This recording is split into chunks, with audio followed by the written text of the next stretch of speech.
everybody, welcome back to the Watch Pals. My name's Chris. This week, we watched Vesper, but it is also the first episode of the third season of the Watch Pals. This is going up around September, so we're heading into the spooky season, the holiday seasons. So this season is all about holiday films, we'll say.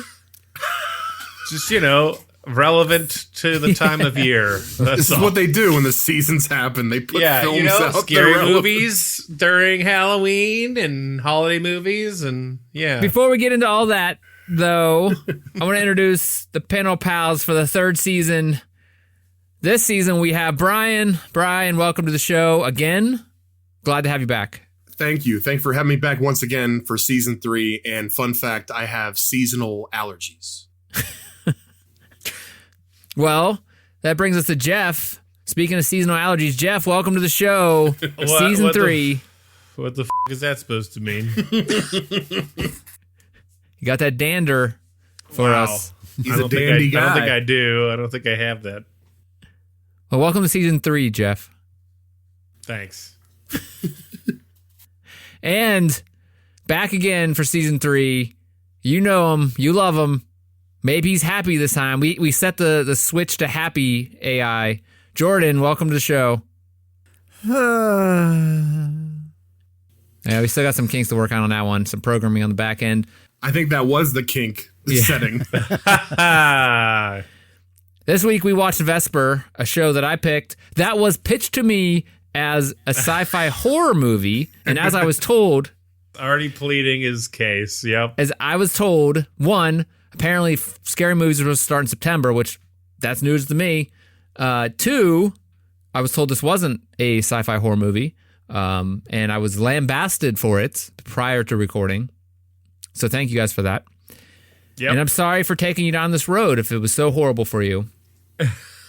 The reason why I picked this movie was because I was told that it was a sci-fi horror movie, and it's also, again, supposed to be watching scary movies, is also a movie from Lithuania, France, and Belgium. It's like a multinational production. Yeah, this was there's one of those movies that when it starts up, there's like 10 studios behind it. And it's like, I saw that in the beginning, it was like financed by like 30 different parties. So it's a 2022 movie financed by multiple people. It's weird that it came out in 2022 because they must have filmed it before the pandemic, I'm guessing, because I guess things would have been pretty locked down in Europe. So, but I guess they would have filmed it prior to the start of I would imagine. In any case, I want to ask you guys before we start the movie, what is your favorite sci-fi movie? Doesn't have to be sci-fi horror, just sci-fi. Boy, man. That's a good question. Sci-fi movie. Movie, or could you do franchise, or just movie? Whatever you want. You tell me, big boy. We're here to party. The first one that comes to mind, like first instinct, is Aliens, the sequel. Aliens. Yeah. Never seen them. I'm glad you brought that, Brian, because I do think there's some similarities between this and Alien. Yeah. Yeah. The bits and pieces. Yeah. Yeah. Okay. They're very juicy films. Yeah, that's exactly it. Is Aliens exactly it. Is there a Predator in Aliens, or is that a different movie? I mean, later on. Well, it's one like that. It's more like H.R. Geiger, I think, than Alien. But anyway. Okay, Jeff. Jordan, what's your favorite sci-fi movie or series or whatever? Man, the first one that came to mind was Blade Runner. Oh, you fucker. And the sequel. The sequel was amazing. And I love the sequel. I'm very upset that wasn't a big hit because it was awesome. Really, Never really seen good. It either. Okay, yep. All right. What do you watch in your spare time, Chris? Like, what do you like? He just sits and stares at a wall. Yeah. Bounces a ball off of it. He's an android. He shuts down. Jeff, what about you? Favorite sci-fi? I mean, I was going to say Blade Runner, but now I feel like a butthead saying Blade Runner, and Alien comes to mind too. I mean, Blade Runner, how do you beat Blade Runner? There's some good sci-fi out there. It's just hard. Like, those are like the tops. That's like the one. Yeah, man, this caught me off guard. And I don't think I've seen every version of Blade Runner because apparently there's like multiple versions. I have that Blu-ray. It has like the 3 or 5 different cuts or whatever. I have the final cut. I don't know which ones I've seen at this point. Fun fact, another fun fact while Jeff is thinking, apparently Warner Brothers, because they have the Blade Runner DVDs and Blu-rays, their movies are like rotting now, apparently. Like if you bought them from a certain year, I think it was like 2006 or whatever it was, there's a list out there now if you Google it, but they're rotting. You get disc rot. Whatever material they used, it was not good. And really? They're offering replacements on films, but if they don't have it, they're just going to give you another film they have in stock. That's terrifying. Is it more that it's like the actual film is rotting, like the acetate that they used for it or whatever? No. The DVDs that you own. Oh, so like okay, DVDs. The laser, however they printed those discs, it's rotting on the discs, so they're like falling apart. Essentially, you can't play them. That sucks. Not every disc, but there's like a run of them from that year. It's all online if you Google it. But yeah, okay, Google it. I got a different sci-fi movie. Okay, go for it.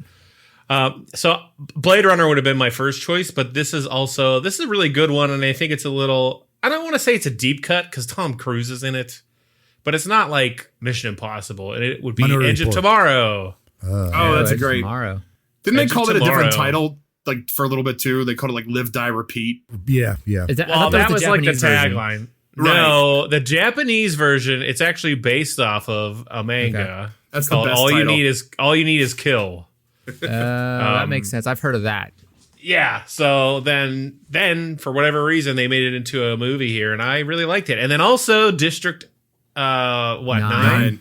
Yeah. Great movie too. So there's a bunch. I was about to say that. Was that supposed to be a Halo movie originally? Well, he was supposed to do a Halo movie. That director, he was tied to it, but then it fell off. Neil Blanc. Blomkamp.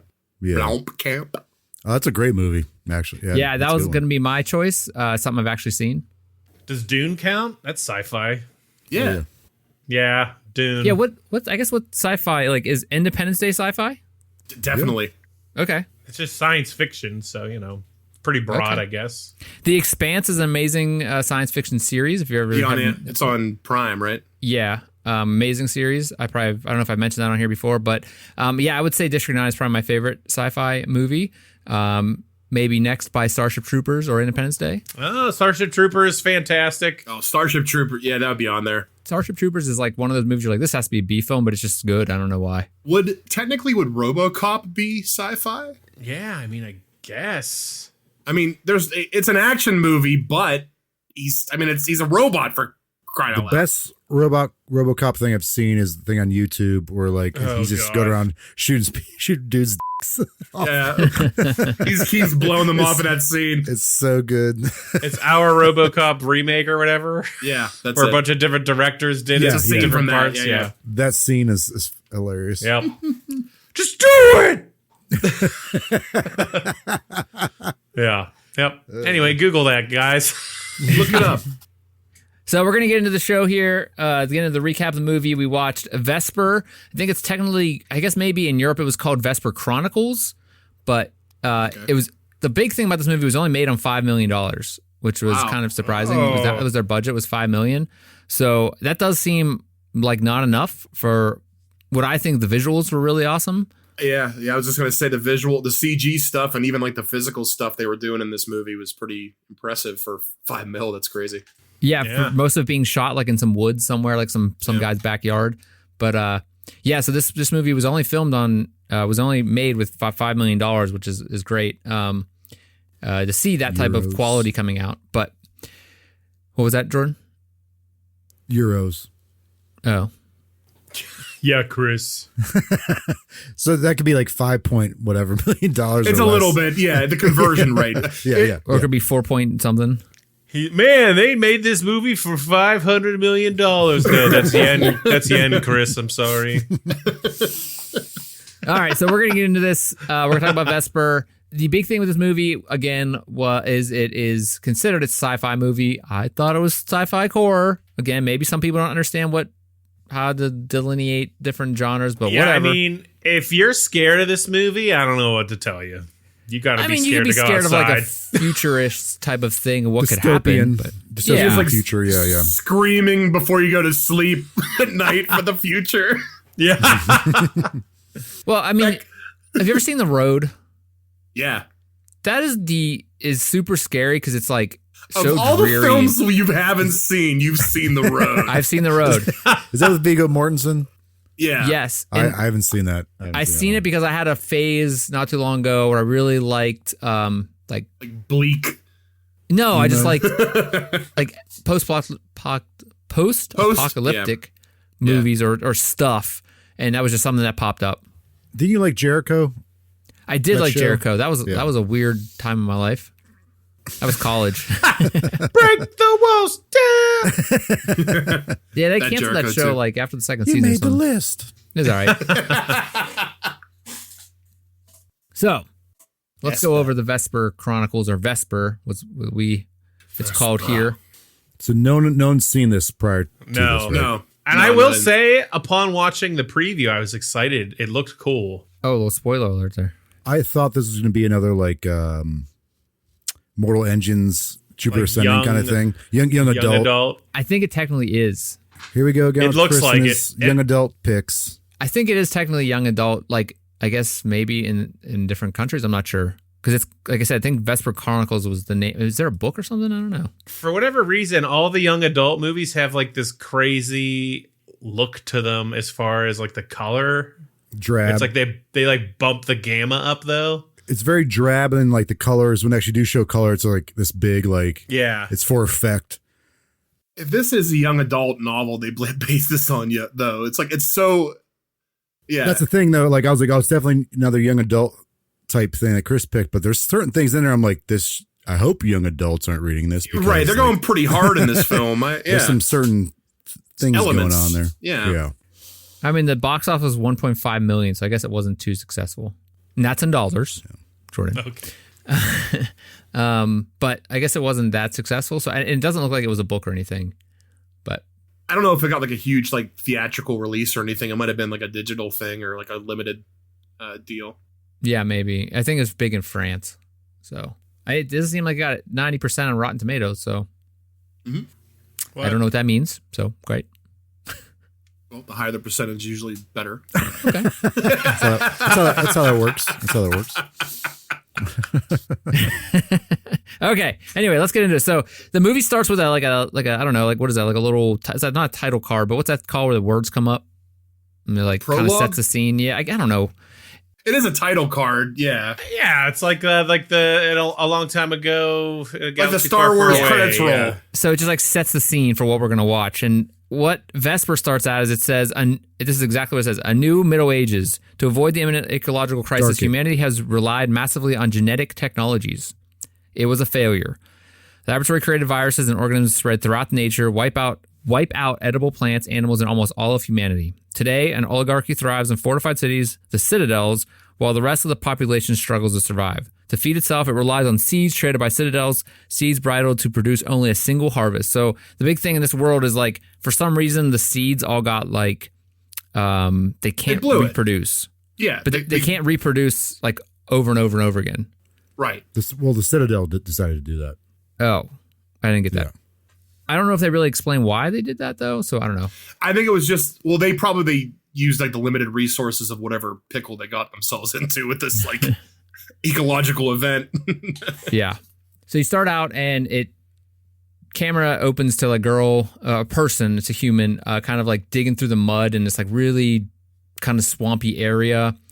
And what we see is this person is looking or digging around for something. And when the camera kind of peers back or kind of pans back, it shows like, first off, again, swampy, but there's this floating like machine or head kind of next to her that has a smiley face on it. And I think Jordan, we said it was... Brian had said the same thing, but like as soon as I saw it, I was like, it's Wilson from Castaway.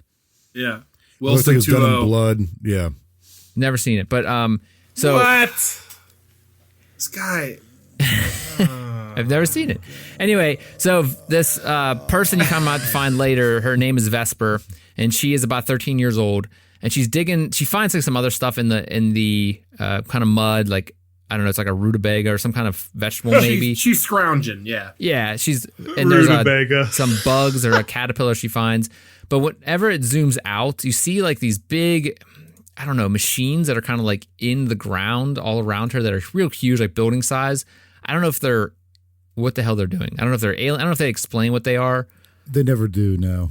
Yeah, they don't really explain these type of things like that. But they look like, I don't know if maybe they're harvesting from the earth or something, or are they big plants? I'm not sure. Because they kind of look metal. I think it's part of the world. Like there's a thing going on where it's a mix of nature and metal, like organic and technological. So like some of these things that are flying around, I think even with like the drone that we talked about, we find out later there's something organic about it. So I think those machines are supposed to be organic as well and machine. But yeah, they never say exactly what they are. They look like they kind of look like the things from the maybe like to a degree, Jordan, as I say, is like what happened was they meshed that technology with the environment and then they ruined it. So essentially they're still trying to like get back to that. Or synthesize organic and like fungal and plant and also machine. Yeah. But they look like they look like the aliens that come down in the Tom Cruise movies, the famous like War of the Worlds. War of the Worlds. Thank you. Yeah, it looked like that, but they don't say what those things are, so I thought it was kind of weird. And they're not moving or anything. They're kind of just like rusted out. Maybe like you're right, Jordan. Like there is some type of ecological combination of technology and organism or biological things. Environmental. Yeah. You see like a tree kind of like breathing a little bit and stuff. Yeah. Yeah. There's some weird stuff happening. There's some cool stuff at the end with the plants too. That's at the end of the movie, but we'll talk about when we get there. But anyway, you find out about this world is basically it's very dark and dreary, and everything kind of sucks for the people living outside what's called these places called the Citadels will kind of like run everything. And they're what's that Tom Cruise movie? Where you're bringing up it's Tom all Cruise Tom a lot. Cruise tonight. Yeah. I don't even know if it's Tom Cruise or maybe it's Matt Damon. Tom Cruise tonight. It's there's people up in Elysium. Is that Matt Damon? Yeah. Was that Damon? Yeah. Or was that was Affleck? No, it was Lisa. No, that was Damon. That was Damon, Yeah. but that was another District 9 movie. That was a blonde. Neil, yeah. But so when I first saw those things, I thought those were supposed to be the Citadel. I was like, those don't look like anywhere I want to live. They remind me of the Arcos in SimCity 2000. If you ever played that game. Little Anyway. dystopian, yeah. Yeah. Esper, 13-year-old girl, going through this landscape. Everything's kind of like it looks like kind of fall time. There's no leaves on the trees or anything. Everything's kind of sticky, sticks and twigs and crap, and marshy. Kind of everything's kind of wet too. This entire movie is really wet the entire time. Yeah, everything's this wet. movie's juicy and wet. Juicy. Thank you. Juicy in all the wrong ways. That was Brian's nickname in high school, Juicy and Wet. Oh, Juicy's here. Oh no! Wait to see what he does. Get this guy some Starburst, juicy and wet's here. Wet and juicy. Old WJ. Vesper lives with her dad, who is, as you find out, is kind of confined to his bed. He communicates through the floating head that's with her, the floating drone that follows her around. He's all tubed and wired into it, yeah. Yeah. Again, very juicy. A lot of stuff going in and out of his body. And I that, don't understand how that works. Like, I think it's cool. I think it's really neat. But like, you see next to him, there's like some weird tube with some organ in there. I don't know what that organ is. it's like a weird node that he's feeding into that I think but feeds it's like off pulsing. of that robot. Yeah. So I think that's another like mechanical fungal plant thing in there that's like helps them stay alive and communicate to the drone itself.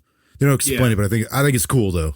Well, they said that he got that drone for being in like the army or whatever the heck it was, right? Yeah. Like, but that like the was his- technology that like transmits his mind and voice to the drone. Mm-hmm. They don't explain it, but I think it's pretty cool, like the way it looks. Yeah, it's an interesting idea.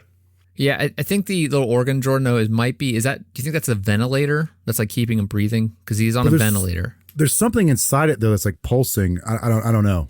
I think that's probably his butt. Yeah, that's his colon. Yeah. His farts are keeping him alive. That's what he's farting it. It's that plant-based diet.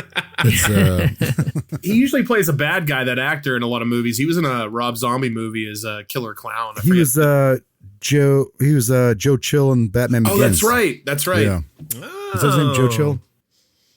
No clue. Oh, Batman Begins. I did see that. I think we saw it together. He's the one that kills Batman's parents. Yeah. When it began. Oh. Hence the Begins. He begun it. He begun it. Joe Chill, get out of here. You begun it.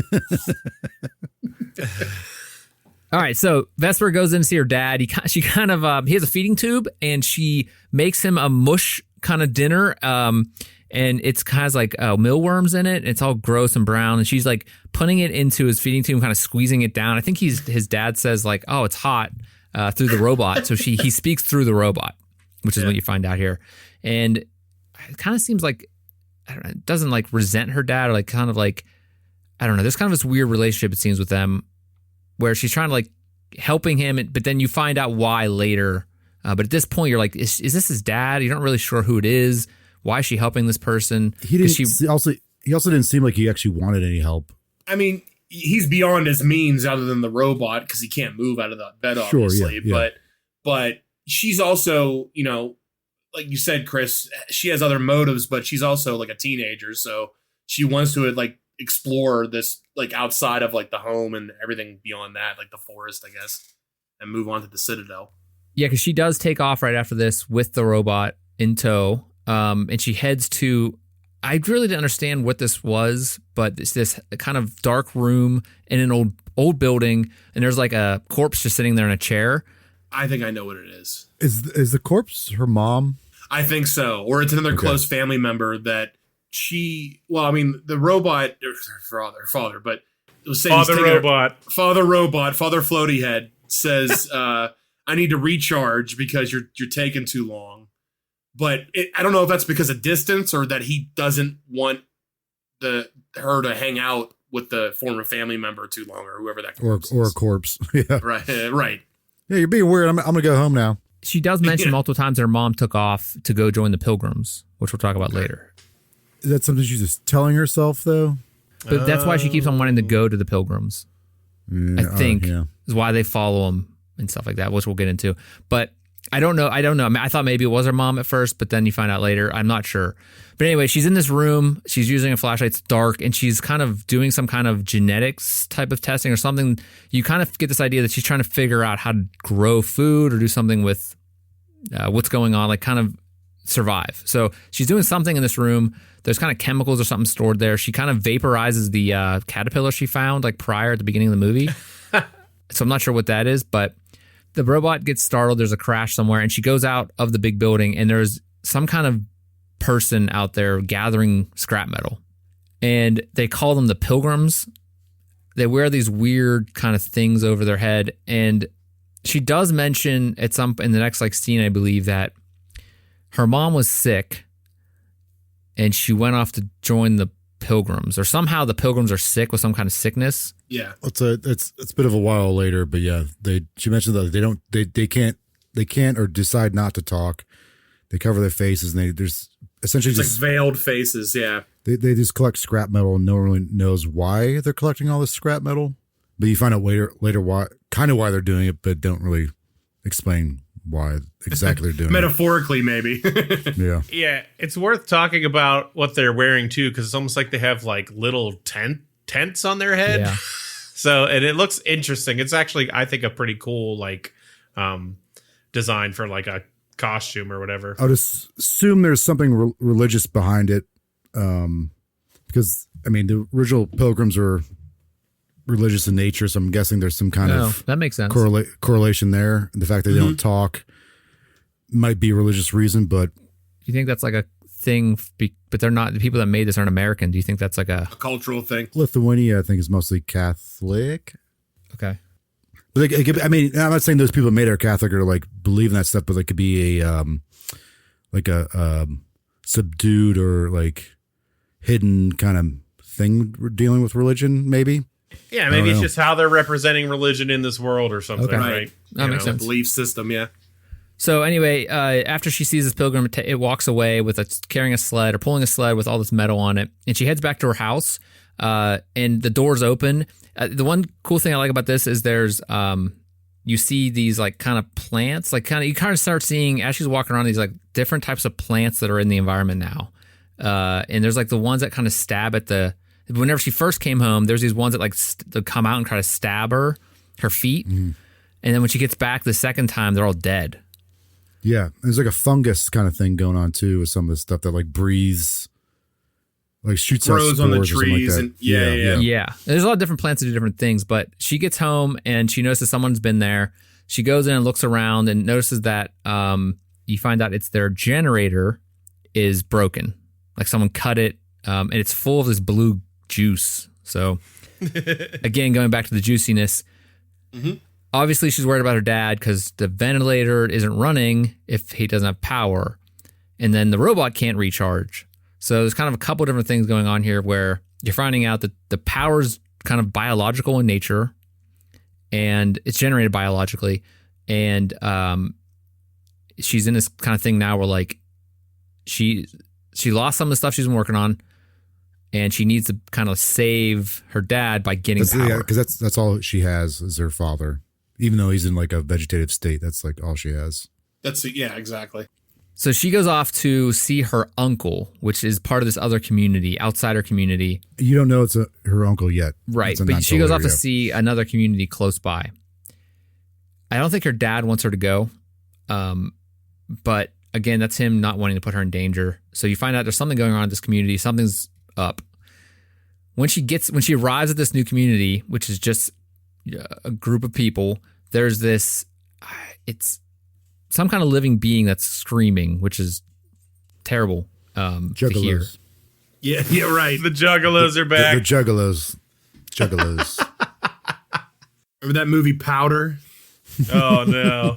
This living thing is screaming because it obviously fell and got hurt, and there's kind of like metal sticking in its leg. And an older guy, comes out and says, who was supposed to be helping with this, or who was watching, who's in charge of this. This jug, as they call them. We don't know they're called jugs yet, but yeah. Well, he does. The guy who's in charge, his name's Jonas, does mention that like they don't feel feelings, or they don't have a soul or something like that. He says they're like grown. They're slaves apparently. Yeah. Yeah. And it has this kind of mark. It has this mark on the back of its neck, or down, kind of going down its spine a little bit. And you find out later what's that all about. But anyway, this young boy who's in charge has to basically put this thing out of its misery, which is a pretty rough scene. Yeah, and not only that, but the uncle tells him like, "Hey, they don't have feelings. They were made to not have feelings." Right. They don't have feelings. Meanwhile, the thing's screaming. Yeah, it's like screaming for its life. Yeah. It's in pain. Also, like, they could have killed it way quicker. He stabbed it like a million times in the back. Well, it's a kid, too. I mean, come on, though. Kids want to stab. And the kid's probably like maybe 10, maybe 9. I don't know. He's a young kid, and he's like made to just stab this thing, put it out of its misery. He keeps stabbing it in the wrong spot. That's what I mean. Kid didn't learn to stab yet. So all these people are standing around watching this happen, which is what's really rough about the scene. Jonas, the guy who runs this community, kind of like using it as a lesson. That guy looks familiar, by the way. Yeah, he's in a lot of stuff too. He was in the first movie that comes to mind is The World's End. He was one of the friends in that movie. He was obviously he's a short guy, so he's the short guy in that movie. Was that with Keira Knightley and No, it's with the guys from Shaun of the Dead. Oh, yes. And he takes them back to their old hometown and takes them on the drinking tour because they never finished it, the Golden Mile. But that actor that plays the uncle was one of the friends in that. And he also, he did it. You know, what's funny? He did a video game. So there was a tabletop old game called Death Trap Dungeon. Oh, yeah. And he does a full video, like, dungeon master, that actor that plays the uncle in this film. So that's kind of cool. Interesting. He's been in a bunch of stuff. Yeah, he's a good actor. He did a good job in this movie. He made me believe he was an evil man. Yep. Yeah, because there's a part that comes up. I'm like, oh, this isn't young adult. Pretty soon. Yeah. I'm like, okay. We crossed that line. Yeah. So you find out that this is he mentioned something about like, how's my brother? So you kind of put two and two together that the guy back at her house is her father and his brother, and you learn that she's there to get she's trying to get something to get her generator back in line, and he needs some type of biological agent. And you're seeing that this community has a lot of children and uses the guys Jonas is taking their blood and using it to he sells it to the Citadel, who uses it for whatever they need it for, young blood. And they get seeds in return. Yes, yeah, for food, which, as you said, you mentioned like seeds only grow once. They only flower once. And so one plant can't make more seeds, so he has to keep on kind of taking these children. He also makes a comment that like about her becoming, she says, I don't want to become one of your a breeder. Yeah. Right? Breeder, yeah. He's like rubbing her lips, and I was like, oh, okay, this is not for young adults. Right. Yeah. Yeah, and then you kind of put two and two together. So there's like a bunch of kids, and some of them have like deformities and stuff. And you're like, oh, Right. Some kind of inbreeding type of stuff is going on. So this guy basically has a bunch of children so he can harvest their blood to then sell it to the Citadel. I mean, if you kind of, he's one of those characters where like, I kind of see where he's coming from because like his family has to survive. So like he needs the blood to be able to survive. It's kind of like is it a family? yeah, right. his community. family? So he's like in charge of this community, which I think most of it is all his family, his right? family, yeah. So he's like, Technically, yeah, but like at what cost? Like their mental. It reminds me of that guy from Game of Thrones who lives out near past the wall. Yeah. Oh, I know exactly what you're talking about. He has all the ladies and he keeps having babies with them and giving them to the his night. daughters. Yeah, the night, whatever they're called. I forget. The White Walkers. Night Watch. You see where that guy's coming from, Chris? Do you understand that, Chris? You like that? well, I mean, it goes back to like, if you think about like, you know, hundreds of years ago, even 100 years, 1800s, 1700s, like you had to have kids to survive. Yeah, you have kids to work on the farm or you won't survive. So you just had kids to be workers, basically. I'm not saying that you then use those kids to have more kids. I'm just saying that that's the dynamic back then. Yeah. So it's assumed that this guy wants to, he sells blood to the Citadel for seeds to keep the family alive or keep the community running. What do you guys think they're using the blood for? Is it for Testing. Engineering? Well, like maybe what, it's for the jugs, like engineering the. The jugs Could be. Yeah. I mean, Okay. I don't know. All They right. you could say anything really, but that makes sense though. yeah. Well, making the jugs, and he says something like your blood won't be young forever or something like that too. So it matters how old Like she the is, younger, I the guess. better. Yeah, like the fresh blood. Well, that's why I think that's in reference to her being a breeder. Oh, well, yeah. So like eventually she'll need to become a breeder because her blood won't be worth anything. Gotcha. But why? Why does it not become worth anything, you know? So it's only useful if it's from like a kid, which is weird.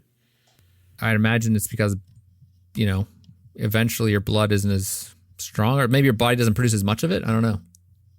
I don't understand biology. It's just not as doesn't taste. I don't as think good. that's right, but yeah. Older you heard it here first. When you get older, your blood doesn't taste good. Okay. Take it from the resident vampire. Yeah. Take it from Vinny Vamps. So Vesper wants paid for the blood. She's there to basically get something to make their generator work. He doesn't want to give it to her. He's like, I'll give it to you when I sell the blood, and I'll give you what you came for. So she doesn't like that. She goes after try to get her blood back. He kicks her out, and then his like kids, or I guess kind of like her cousins, kind of like chase her off with sort of rocks at her and stuff. Yeah. They don't treat her very well. Yeah. Right. We cut to her sneaking back into the community to try to basically take what she was owed. And this is when they have the scene of that jug hanging and they're like cutting it up. I guess they're going to like a pig. Yeah, they're trying to use Harvest parts of the it. pieces. Yeah. The one boy from earlier that was in the room with her giving blood, Skinny. His name's Skinny. Skinny. His name's Skinny. Skinny. Because he comes back later in a way. Yeah. So he lets her. Oh, he does. Yeah, you're right. I forgot about that part. You guys really paid attention to this movie. You didn't like it. I didn't say that. Skinny lets her come in and take some seeds and the things she needs to start her generator. On her way back, it's starting to get dark, and there's this Citadel craft that kind of goes through the air and crash lands.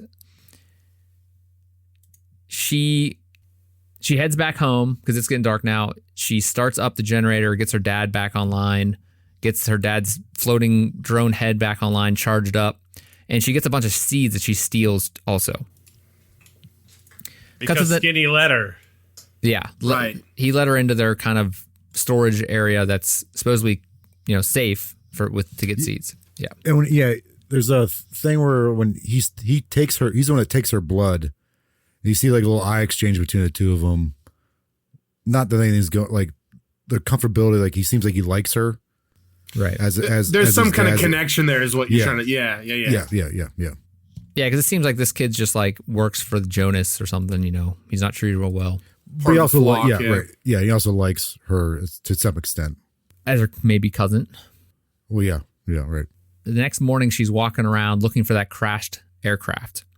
She comes upon a person laying on the ground, and I think the cool thing about this is like it shows like it starts to show like the world and how it acts, like the way that the plants are kind of they try to feed on us too, feed on humans as well. Oh yeah, while she was passed out, yeah. And later in the movie, there's different instances later in the movie, like when people die, they kind of get covered over or like grabbed by plants. And if you notice that, like a couple of different people that get killed, the plants are like taking them over. But yeah, so there's this plant, and she takes this being that she finds, this blonde girl named Camilla, back to her house. I think it's worth pointing out also she like masks up to even go near her too. So like I think they know that the plants, like you don't want to breathe them in and stuff like that. There's like spores that that you don't want to get in you because you'll be infected in some way. You just like assume that, right? Right. I think you assume that this entire world is like the plants are trying to eat humans just as much as we kind of eat the plants. Like they're kind of fighting back in this case. And so nature's taking back over, essentially. Yeah. And also being hostile. Right. Like a Last of Us kind of thing? Is that? Kind of, I guess you could say that. At least in regards to the show. Yeah, I think it has some similarities with like the spores and stuff and the. Oh yeah. It's kind of like The Happening with Mark Wahlberg. God, I knew it was coming. I knew someone was gonna say. I was waiting for that head to lawnmower scene. Okay, so Camilla wakes up. First off, Vesper kind of nurses her back to health. She covers her she takes some like weird worm thing out of her skin, her wound that's on her leg, and she covers her up with this kind of, I don't know, gross growth Band-Aid thing, natural Band-Aid. It's like Spider-Man's shot. Yeah. It's very juicy. Whip. And it looks like Spider-Man came down and went through the air. And she puts that on her. I guess that's how they heal. It's like a Band-Aid for them. But she then goes and she starts working on her generator as Camilla's sleeping. I think it's Camellia. Is it? I think it's Caramello. Camellia. Okay. Camellia. Camellia? I think it's a whatchamacallit. I think it's a whoopsie doodle. A whoopsie doodle. How's your father? Okay, so Camellia wakes up. She hears what's going on in the other room. Her dad. So the drone is talking to Vesper about Camellia and like, hey, you got to get rid of her. She's from the Citadel. Soldiers are going to be here. I used to work for the Citadel. I know how these people work. They're going to come in and they're going to get her, whoever she is. As Camellia falls and hurts herself and screams, Vesper goes in, obviously, and there's kind of this scene where like she's like introducing each other and who you are and stuff. Camellia asks about her person that she was with in the ship, and Vesper says, I didn't see anybody else. That was, I just saw you. And it doesn't really explain like who the person is or whatever, but she says, hey, there's another person out there. What goes on between these two at this point? I can't remember. I'm trying to look at my notes. I'm trying to recall too. She's just like hanging out, and she like feeds her like the gross bug stuff. Yeah, she's like, I gave you the juiciest ones. Oh, that's right. And she's like, she looking wants at her. to go find the person she was with, and they said she was like, you got to heal up first. You're not going to be any use. We'll go tomorrow. It gets dangerous at night. She loses to being her father. Right. And then, she gives her the juicy bug broth. I think doesn't Vesper go out on her own after that, looking for? I was just gonna say, there's the scene after that with like her dad convulsing. Yeah, so that's what I was getting. So that's the next scene is like in the evening. It gets starting to get dark out, and Camellia is like, "Oh, got to eat this." She gives him the juicy meal bug soup or whatever it is. Soup, yeah. Timon and Pumbaa would love that soup. Hey, they would. And then her dad starts spitting up applesauce. He starts having a seizure. Probably something about, they didn't have power for a while, so maybe it's something to do with that. But anyway, he starts having a seizure. Vesper jumps on top of him and is trying to like hold him down and be like, stop doing that, stop doing it. She doesn't know what's going on. And as Camellia comes in and like kisses him, and he stops. She does like the psychic kiss. Well, she also changes the color of her lips too. Oh. I didn't notice that. Yeah, they like turn red. But what's the point of that? Because she was healing him to calm him down, but I'd assume later. I didn't pick up on that, but I'm assuming the fact that you find out later she's who she is, what she is. She's able to change her, not anatomy, but like her something within her. That's right. Like, She can appease people through like what her genetic makeup is made of. Yeah, we'll talk about it later because when you actually hear about it, it's like, oh, okay. At least I was like that. Yeah, okay. So it does seem like she has some type of thing with her that she can help people, but we'll get into her later. So Vesper goes out and does find, the next morning, Vesper goes out and does find the crashed ship. And there's a guy inside who is alive, but at the same time, Jonas shows up with all his boys. the gang. Yeah, his gang, and finds her tending to or trying to open up the ship. And you do see this old guy in there. So you realize that this is the guy Camellia was looking for. And you're kind of like, he's old, so it must be her dad. He says some creepy things, though. He's like, hey, come lay with me. Close the blinds. I think his brain's like shutting down. Well, no. Here's the thing, though. So at this point, Camellia says that's her dad. Right. And so this guy's dying, and he thinks he's talking to someone else. It's clearly not Jonas. He's saying, hey, close the blinds. Come lay with me. Right. And he's like, is he saying that to his daughter? He thinks it's his daughter he's talking to, but you find out later on it's not really his daughter. You find out what this Camellia was doing with him, certain things, and you're like, but when this is happening, you're like, oh, this is a gross father-daughter. I didn't think of that either. So yeah, it could be alluding to I didn't that pick up on that, yeah. backstory. Yep. Oh yeah, that's definitely alluded to. Alluding. Okay, we'll talk about it when we get there. 'Cause I think there's a lot of like, it's the future. Anything goes. yeah. I think there's like, you're Hey. thinking. Bang who you want to bang. You like robots or what? Either way, Jonas doesn't like this guy because he's from the Citadel, so he kills him. Yeah, he's like, so you're suffering, now you know what it feels like, or something like that, and Yeah. like chokes him out. And obviously, Vesper's not happy with this. No. But he also realizes someone else was in the ship with him, though. Right. He picks up that piece of cloth. He's like, someone else was here. So Jonas Yes. like asks Vesper's like, is there someone else? And I think she doesn't say that there is, but he, like you said, he finds some type of material kind of alluding to that, like, oh, there was someone else. Kills the guy. The boys take him off. Obviously, Vesper didn't like this because, again, I think Jeff just mentioned this, that like it's like her fault. She thinks it's Camelia's natural father. She thinks it's her ticket to the Citadel. Right, exactly. Absolutely. Like Right. she's save her dad. exactly. Too. That's okay. That is like what's going on with her back at the house. So I think they even talk about that. Like she can help us get to the Citadel because Vesper's really interested in DNA, kind of working with seeds and stuff. And so you find out like the entire time she's trying to solve this problem of like why seeds won't germinate or create other seeds whenever they bloom. So she's trying to solve that problem, being like, hey, I can go work at the Citadel to solve this problem, even though it might be some one of those problems where like I think her father alludes to the fact that like the Citadel doesn't want that solved because it's control. And so there's, they don't really want that. But in either case, she thinks that this is what's going to happen. Being a teenager, she can't be wrong in her eyes. All right, so the dad dies, or that Citadel guy dies by Jonas. Vesper comes back home. And Camellia says, hey, did you find him? She says, no, I didn't. Vesper says, I didn't find him. No sign of him. Plays it off. Yeah. Camellia obviously looks upset. Later in that day, it seems Camellia takes Vesper to a kind of like a greenhouse she has where she's growing all these different types of plants. And she kind of goes into this like, they're kind of like all these weird different types of plants. But this is like, when you look at like the cost of this movie and you see these types of scenes, to get all this stuff to animate and everything, it's kind of like interesting. Yeah.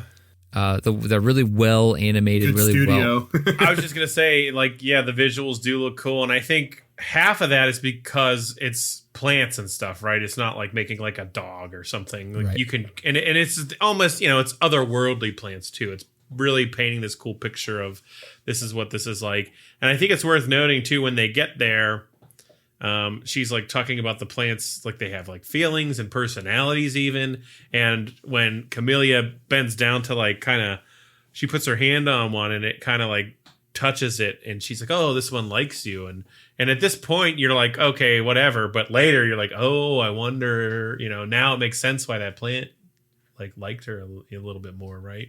Mm-hmm. I don't. We'll talk about it when we get there, but that's interesting because I didn't really pick up on that. But that makes sense now that you think about it. You say that, but there's this greenhouse where she's kind of basically creating all these different generations of plants from these different seeds she's finding, and she's trying to genetically engineer them basically to be able to have them germinate and generate other seeds so they can feed people. So she's doing all these different type of experiments as a 13-year-old girl, which is crazy. Yeah. I was gonna say she's 13. She's doing this stuff. It's nuts. Yeah. Good for her. She's a prodigy. She listens to Prodigy. Right. And you think about like she has literally nothing else to go on. You know, she's just a fire starter maybe in some cases. He did it. Yep. And then we cut back to her dad in bed. They're back at home that evening, and she's talking to her dad about, again, getting into the Citadel using Camellia. There's this really dumb scene coming up. Oh, it is the worst scene. Yeah. There's this really stupid scene coming up. Animal book. Yes. I hated it. Yeah. It like it's one of those things, I don't know, there's a term for it, I'm sure, but it's like when you feel embarrassment just by like... It's like a forced emotional scene. Like I'm embarrassed for them, and it made me embarrassed watching it. It's trying to develop, I guess it's kind of trying to develop this like relationship between them, like mother-daughter relationship. Yeah, I mean, it's showing, that they're getting along, and she's teaching her stuff, and yeah. So Vesper brings out this book that's a bunch of animals from before the disaster, like before times, kind of like typical like ducks and stuff that we would see. And she's talking about these different animals and the things that they would say or the way they would sound. And it comes to like, was it a wolf? And The wolf. she says, what does a wolf sound like? And she starts making, there's owls and then there's a wolf. And the wolf sound, they start howling at the moon for like 20 minutes. It's like way too long. 20 minutes. At least 30 minutes. Yeah. at least 36 minutes. It felt like an eternity. It's only like a minute, but it does feel like way too long. It's way too long. And then she brings out like a musical instrument, and Camellia says goes on to explain how she would play for her dad, that guy, I think, whenever he was working.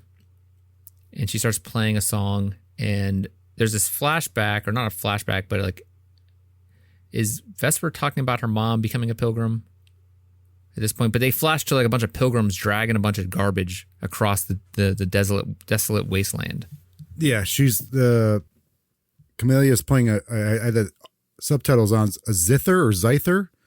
It's like a common An instrument, instrument in like Central Europe. Yeah, and then she starts singing, and then they show the pilgrims in like a field dragging metal parts away, trying to show the scale of like this area, I guess, that they're in. Also, I fast forwarded through that whole like animal thing. I was like, all right, they did the cat, the wolves, and like something else. Like I'm good on that. I just scrubbed through that.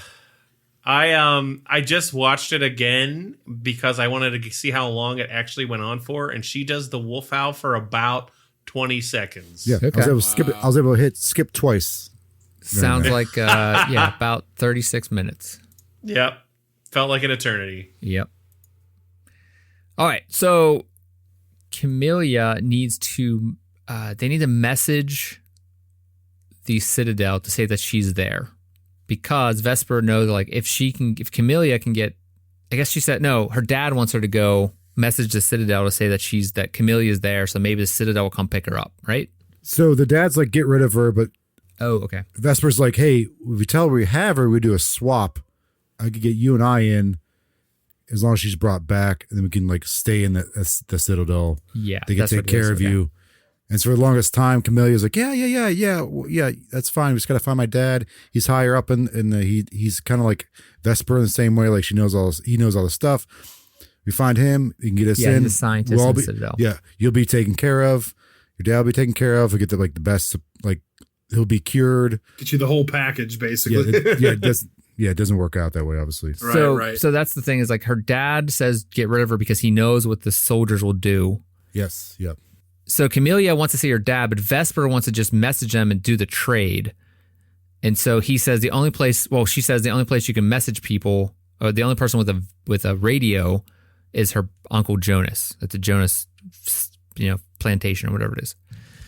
So she goes off and tries to break in there and use the radio to message the Citadel, say that, hey, this girl's here and there's a crash or whatever.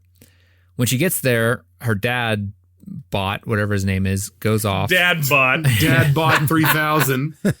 He's got a sweet dad bot. He goes off and tries to, I guess, like scope out the area. What are you thinking of Jonas at this point? Is there one of those, you thinking he just sucks, or I don't know. It just seems like, I'm not sure what his vibe is, but go ahead. They're kind of setting him up as like a villain, kind of, but like also a guy that's just sort of trying to do what he can, but he's ruthless about it. Right. Very, I mean, like very like Walking Dead-ish about. I was going to like, say, like, what's that one guy with the leather jacket on there? Yeah, with the baseball bat. Negan. Yeah, Tyler Durden. he does what he needs to. I still wasn't sure about him yet. Obviously, like there's some ulterior motive he has going on, but like I still wasn't like. I thought it might be a chance he might come around. Yes, that's what I was thinking. Clearly there was a bond with him and Vesper. He's like, hey, during this meeting that we will talk about, like he's like, you hungry? And like he seems to kind of let her slide on certain things because he clearly knows he I think he likes to play games. Yeah, he clearly knows she stole from him, but he seems like he's okay with it. But then you find out like it's because he wants to be a breeder, which is weird. But do you think he wants to kill Camellia, or does he want to like turn her in for a reward? Yeah, I mean, he wants to turn her in. We quite find that out later. Well, right? yeah, I mean, you do later, but I think he's kind of playing it by ear. Like he's one of those guys, like what serves me and my family best. It's true, yeah. Like survival type of thing. Yeah. Mm-hmm. Yeah, he's not doing anything for anyone else, really, even if it seems like it. Right, yeah. Yeah, so I'm thinking at this time, I'm like, maybe I have him wrong, because I'm wondering if maybe he'll come around at the end and be like, no, I'm actually trying to help you. I'm trying to get rid of her for you so the Citadel doesn't come and kill everybody. And it definitely seems like that's where they're kind of pushing right here. Yeah, I think pretty immediately after this scene, though, you see that he's not.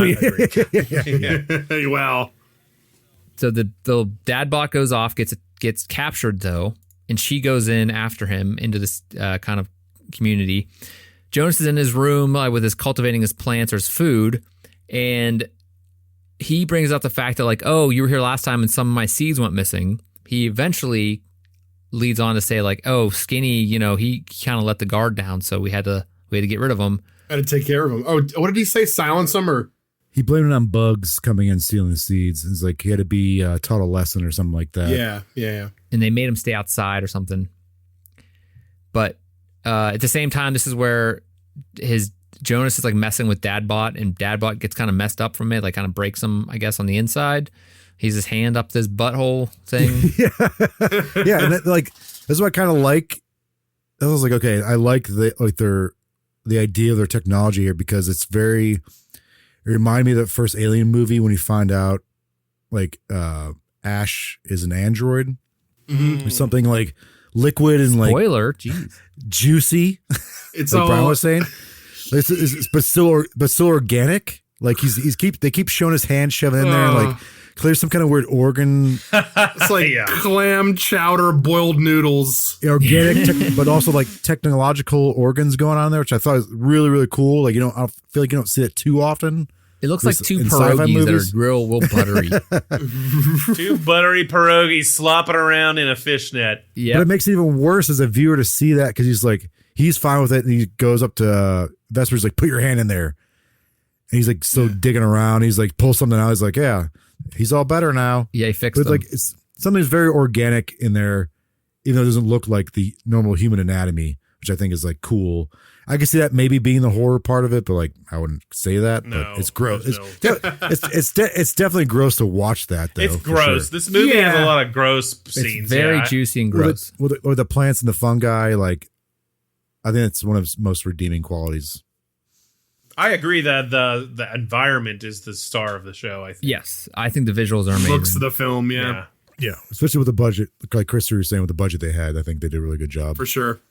So she takes Dadbot and runs away when Jonas turns around, and she runs out through the community and runs over the hill and finds Skinny. You see Skinny kind of all stuck to the ground, like stuck to underneath a tree or like next to a tree, rotted to a tree. Yeah, and like all the environment takes him over. Imagine like getting slimed by Slimer, but you get slimed into a tree. By wood. Tree. Yeah. Some bark. Don't fall asleep next to a tree. Kids. Jonas sends his boys after her, his gang. She gets jumped by them, and I'm not sure what the point is of them jumping her. Oh, they brand her with... They brand her, to mark her as his property now, basically. But it doesn't make sense on the entire, like, does that mean something? It doesn't make any sense. Like, what's the point? In the scope of the film, not really. Yeah. Right. I thought it was like branding, but does it also mean he can like follow her? Like, because they don't call it branding, they call it like electrifying her or like whatever term that universe was. But I was like, oh man, it means they can track her, but that wasn't the case. Yeah, I don't think that was the case at all, though. And they brand her, but it doesn't mean anything in the world right now. Like, what does that mean? Yeah, I mean, maybe there's other communities, and that's a thing they do. Who knows? We don't. But they ever don't expand find upon out it. about Like, we don't know. Yeah. Basically, he's just claiming ownership of her at this point, where she wasn't, part of his squad of weirdos. His family. Her family, I guess. So she heads back home. Obviously, she's upset about Dad Bot, and she's upset about being branded. She comes in. Her dad can't communicate because the bot's all messed up. And Camellia is there, and she says, hey, I found your dad, and I know where he's at, and he's dead. She takes Camellia to the pond where he's just still floating there. Somehow not taken over by nature, though. Like, all the other things that died are kind of absorbed by nature, but not him. Yeah. He's like bloated and floating, though, that would happen in real life. Right, but like when the boy we just saw was killed, and he was just kind of absorbed in the tree. So maybe it's too wet in the pond. Yeah. He wasn't wet enough. Right. Yeah. You got to stay wet in this world. So Camellia obviously loses it, and this is when Vesper finds out that there's a cut behind Camelia's neck, right in the back of it, right where that other jug was in the beginning of the movie, had a cut in the back of it. And she's obviously like upset because she finds out that Camellia can't get him into the Citadel after what she said. Like, she can't fulfill that promise because the guy is dead and she's a jug. Yeah, Hello. she found the jug hole. Yeah. Jug hole. Yeah. So she's so because she's a jug, she's technically like a slave, like level of slave, and she's an advanced type of slave. She goes on to say, you find out that a slave or like a jug that like has consciousness and emotions, and it was because her dad invented her to be like that, and it was like a special type of. She's a special type. Yeah, A very Blade special Runner type kind of thing. Mm-hmm. I wonder why A he made her needy, a special type. What's that supposed to mean? A giving Oh, type. come on, man. It's not called the Giving Tree. It's called the Giving Jug. God. That's a different film. You can see that downtown. The Man, you ever Giving. see the sequel to The Giving Tree? It's called The Milking Jug. The milking jug. Whoa, what? The one Shel Silverstein didn't want you to see. You can see it at that nudie mag place down there for about Jeez. 25 cents. Nudie Mag Place. The Milking Jug. 8 maids of milking. If only. Okay, so Vesper finds out again that she's not going to be able to get in the Citadel because this is a jug, and the jug is not considered, worth, it's probably going to be killed if it's considered property. The dad's dead. They were supposed to go to the southern Citadel, to the south, and that we're going to take refuge there. But since he died, that deal was no longer valid. Yeah, and you also find out, that it was also illegal to make a jug like that, too. Yes. I think. Yes. Yeah. Side jugs. Jugs on the side. Yeah, that it's illegal to have a kind of conscious or like emotional jug, I guess. You cannot own a jug that sucks. This jug was definitely sugging. This jug was made to suck. They make no allude, like they don't allude to that at all. This entire Yeah, they do. What are you talking about? When? They definitely do. Dude, they do, definitely and her do. lips change color. Come on. She's like, I took care of him in any way he needed. Oh, to calm him down and stuff when he's busy AKA, working. she sugged him. She sugged his old She sugs his log.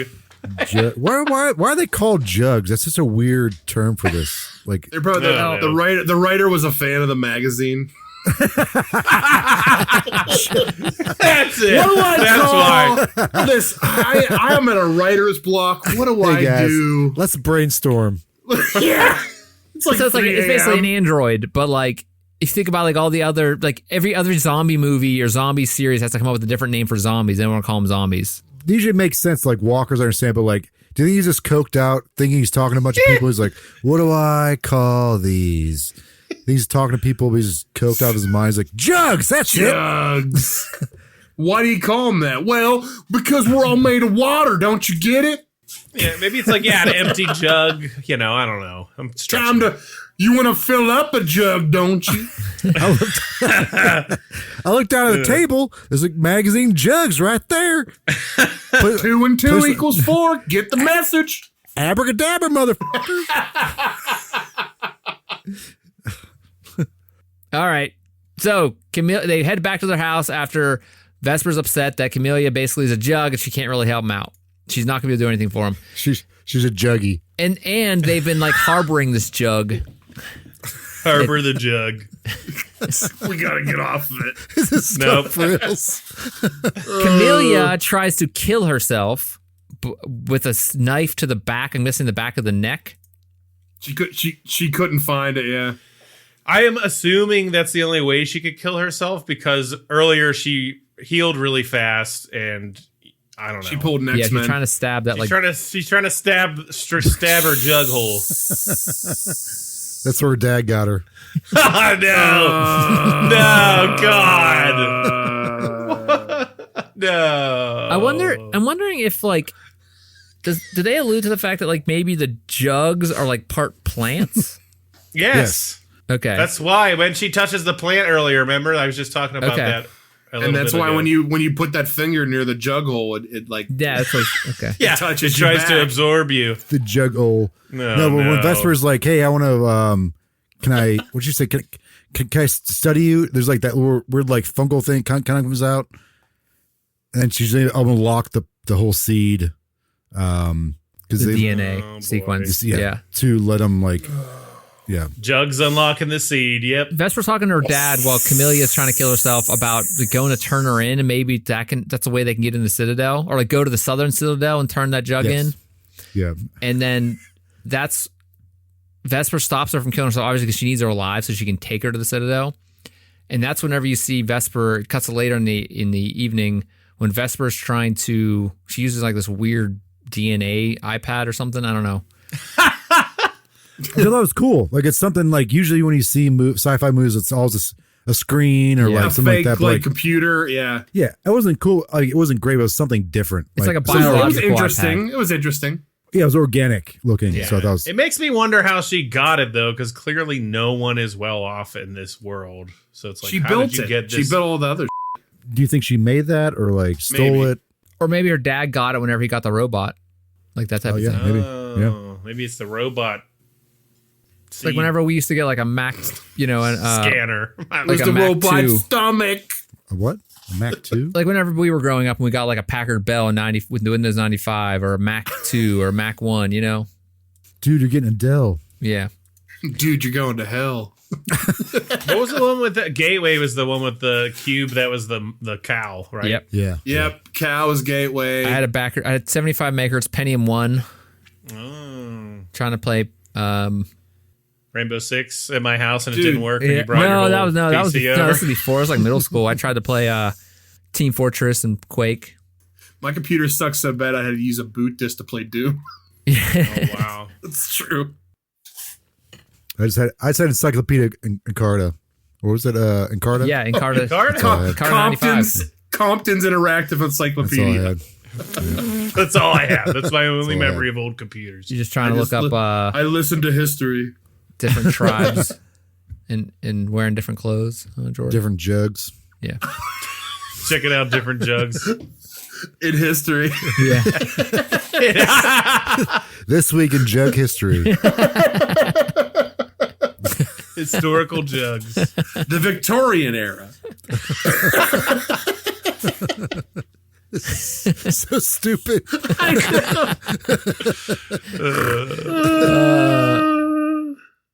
These jugs are alive here, and If you're still listening out there, I'm sorry. God bless you. yeah. Jugs bless. Jugs bless. Jugs bless you. Milk of the jug bless you. Oh God. Drop also of the with you. jug upon your coffee. All right, so Vesper comes up with a plan, and she uses some of her DNA to try to unlock what's going on with the plants. And she finally finds it whenever Camellia is playing a song, and she finds that it's kind of a music note or something. Unlocks it. Yeah. Note. I didn't really understand that part. It seemed kind of silly, but That's when she's like, I used to play this with my father. yeah. And then I think that's where she goes into like, is this where she goes into like it wasn't actually her father, but like her creator and things she used to have to do for him. The backstory a little bit. Yeah. Yeah. Maybe. Yeah, I remember her being outside when she said the part where she was basically like, I'm his sex doll. But So you got up and left? I don't You know. said you're outside? You're like, I'm going to walk away from this. No, they were outside in the film. Oh, okay, sorry.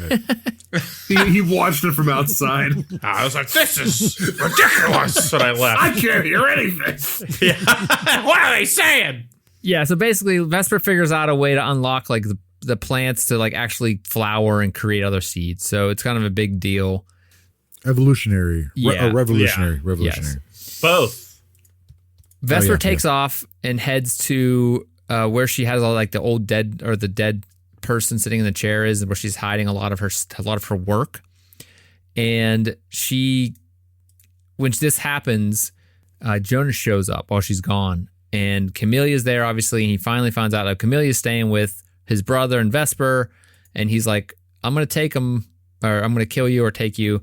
He's about to kill his brother. Wait. But first, when he meets Camilla, he goes, my name is Jonas. He does say that, and that's immediately what I thought. I was like, oh, Weezer. Anyway. Cool story, bro. Yeah, you like that? Can you put an echo on that later? Yeah. Okay, so Camellia says that she will, if she doesn't hurt his brother, because he was about to rip the wires out of his brother's head, that she'll go with him. And that's whenever he finds out that like she is a Jug. She's a full jug. And if you notice, she turns her lips red here when she tries to seduce Oh, him. that's right. I didn't see any of the lip changing. I wasn't looking close. The lippies, they're changing. Jeff was like looking from 2 inches away. He was standing next to the television. He does finger her jug hole whenever he finds out she's a jug.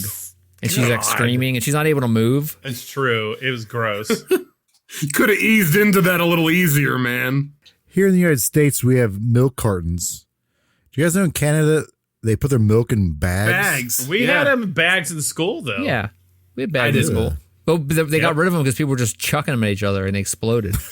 Yep. It was like you a could like people push would your step on them finger. and stuff. Yeah. You could push your What? finger into the plastic and then blow into it, and they would pop out and look like weird. I don't So know. did you have to open it like a Capri Sun? Yes. Is that how you Kinda. guys- You would just like put some pressure on the milk bag and stab it with a It was straw. the dumbest in the world because every high school kid was like, oh, great. Now we have something to throw at people.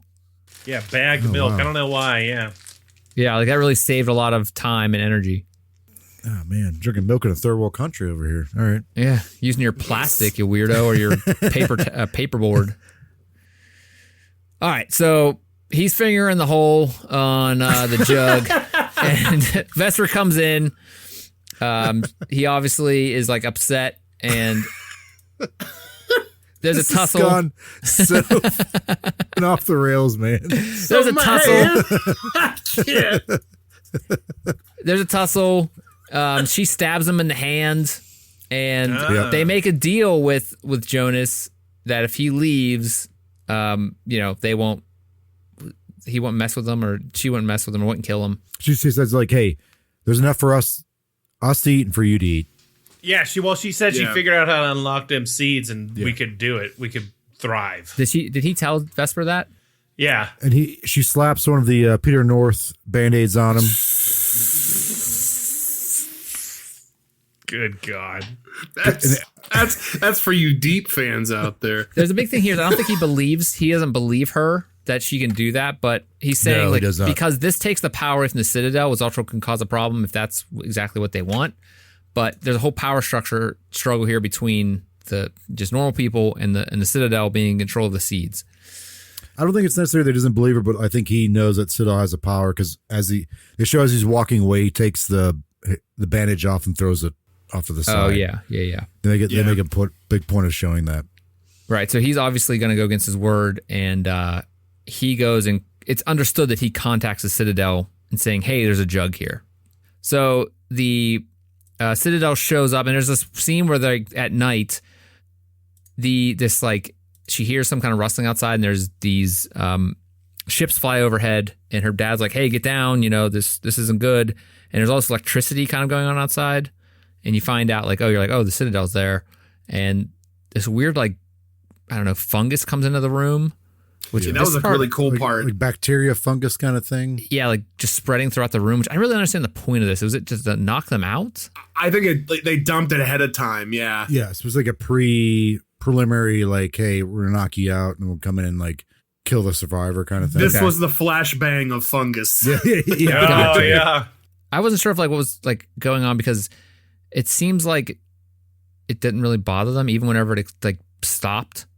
It must be something that gets a hold of them and holds them there and puts them in prison. Not so much the gas that explodes though. But even when the dad robot was like, "Don't breathe," they didn't breathe for a second. But that still would be in the room and still be in the air. Yeah. Right. It looks like the same dissipates. kind of color as the stuff that killed their defense. I don't know what the they were. Things. They're like little snake heads. They're like whack-a-mole things they had guarding their house. Okay. I don't remember if we talked about that or not. But We mentioned it, but I didn't really see the yellow crap on it. But it does. it was just the color was there on the ground. I don't know. It might have been the same thing. Who knows? It just was a neat part. Yeah, so they don't breathe. Obviously, but here's the other thing: if that was supposed to cover them up, and then it just disappears, doesn't really help hold them down while the guy. Maybe that's because that didn't actually capture any living organic Yeah. material. Okay. Yeah. Okay. It So doesn't matter. that happens. They realize that the Citadel soldiers are on the way. The dad says, "Hey, you got to go." He tells Camellia that he needs to take her, and they need to leave. And he knows how to deal with the soldiers, so he'll just hold them off and talk to them, and then they can come back once the soldiers leave. Vesper obviously doesn't want to leave her dad. Yeah, there's he starts to, it gets to a point where he's telling Vesper what she wants to hear, but he's all at the same time, I'm going to do what needs to be done so you survive. Right. I'm already dead. Even to the point where he's telling Camellia, don't listen to what she says. Listen to what I say. She needs to survive because, I'm already done. She's the future kind of thing. Yeah, I already punched my ticket. Yeah. Right, and he's obviously done being a burden to her and stuff like that. He knows that she has to go. One thing is they show the soldiers show up to Uncle Jonas's house. Well, they kill him. They kill him. Instantly shoot him in the head. Yeah. When he comes to greet them. The robot wakes up and scares one of them, and he shoots it, which then hits their generator and explodes the whole house. So Vesper sees an explosion off in the distance. They do show them they take out Uncle Jonas and they start and That's what I was talking about. They shoot Jonas in the head immediately. yeah. He's So coming out to be "Hey guys, I called you." Ah! It's very satisfying considering he ratted them out and they're like, "Oh yeah, we're here to help you." Yeah, and his kills him. eyeball rolls back in his head a different way. It was whoa, all right. I was going to say that kill squad or whatever you want to call them, man. Whatever. I don't know if you guys saw it or you can explain The why. skull. Yeah. What It was was up with sick. the dome-headed skulls they had? If I that liked was it. their action. Yeah, it was awesome. I just don't understand if that's what they were or if that was just their display. I don't know. That was just I'm gonna say, they're skeleton men walking around. skeleton killers. Were they were they human? or was I it a mean- Half-Life type of thing with the Combine? Yeah, exactly. The Combine. I actually got a lot of. Yeah, it's so funny you said that, Chris. Sorry, I didn't interrupt you guys, but I got a lot of Half-Life 2 vibes from this movie. Yeah. For sure, because Definitely. it's like the Citadel. I mean, other than by name, it's you got these soldiers that have, especially these skull guys. They're these drone soldiers, and they're manufacturing these pale skinned humans to be slaves. It's just kind of The this Skull Squad.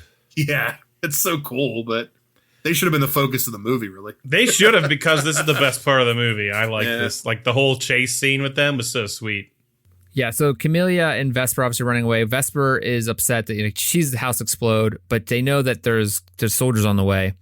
So they start running through the woods, and they have soldiers on their tail, and she runs into an area with the red grass. And she says, don't touch the red grass, which is, I think, one of the coolest parts of the movie is whenever the soldier touches the red grass and just gets like annihilated. Yep. Like all these little bugs fly out and they're like, thuk, thuk, thuk, thuk, and they like embed into its chest. And like you see it come out later when the other soldier comes around. He's like, what the heck happened to my buddy? And he's like, oh. It's really interesting. Like, again, the world that they build here with like a nature's fighting back. Again, like The Happening with Mark Wahlberg. One of Chris's favorite films. Sure. I don't know. It's fine. I guess I've seen it once, I think. He'd watch it maybe again. Maybe. Yeah, why not? So they're running away. They get to the red grass. They're hiding from the other soldier once the first soldier gets killed. And it's kind of typical, they're hiding in the grass, soldiers walking around. The other soldier kind of eventually finds them, grabs Camille, Camille fights back, drops the gun. Vesper grabs it. I think, did they kill it at that point?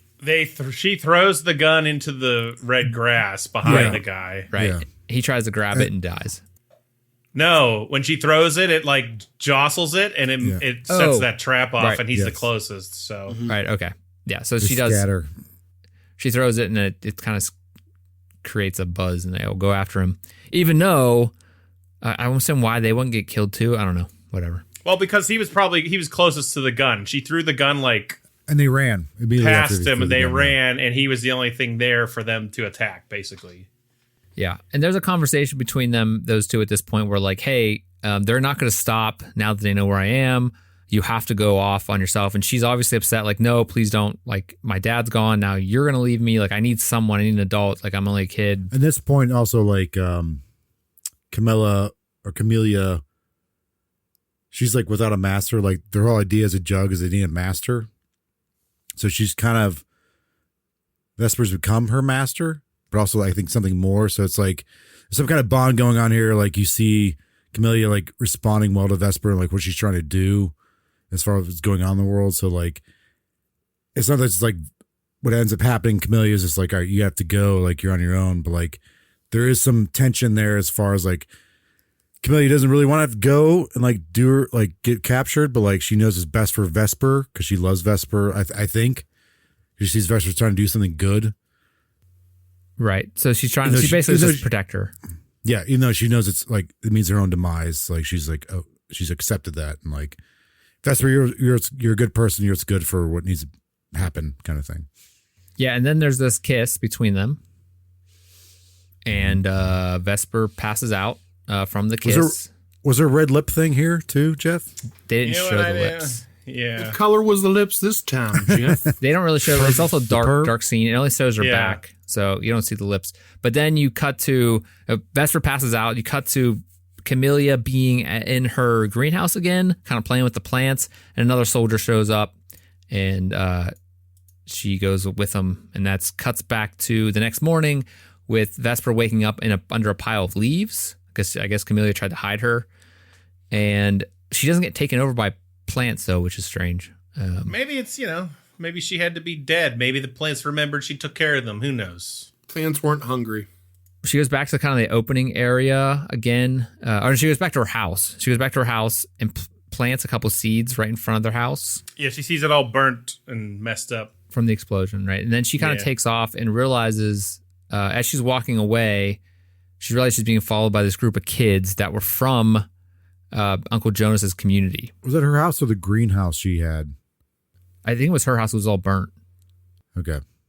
But why wouldn't, like, so when the army people came to get Camellia away, she was in her greenhouse, which is not attached to the house. Do you think they just let the greenhouse go?